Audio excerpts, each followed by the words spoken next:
En ce mois d'avril, à l'approche de Pâques, je me demande, et je vous demande, dans quel monde sommes-nous ?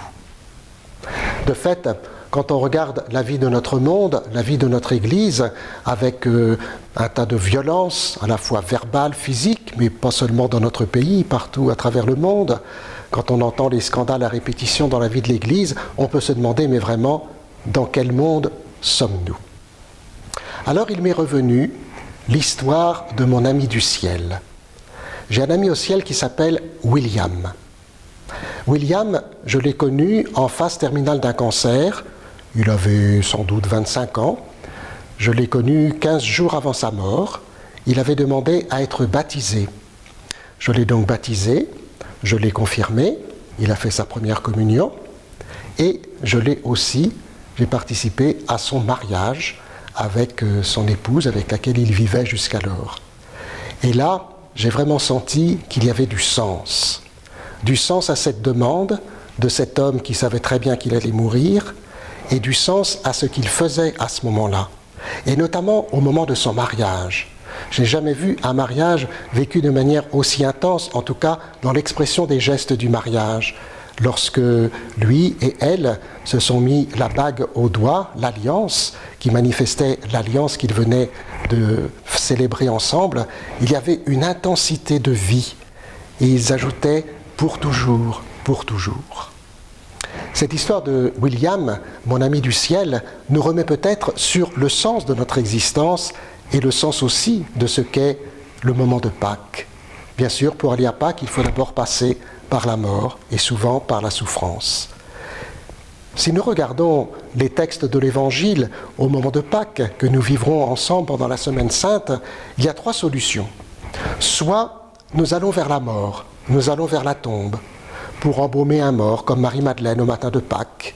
Et parfois, j'ai souvent l'impression que dans la vie de la société d'aujourd'hui, peut-être même pour certains chrétiens, c'est vers la tombe que nous allons.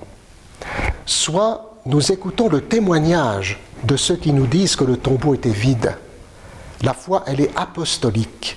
Et je trouve que c'est très important pendant ce temps un petit peu de décision, de discussion, nous puissions nous rappeler cela. Notre foi, elle est apostolique, elle vient du témoignage des apôtres qui ont vu le tombeau vide et qui ensuite nous ont raconté que le Christ était ressuscité, qu'ils l'avaient vu vivant. Soit, nous vivons vraiment de la résurrection.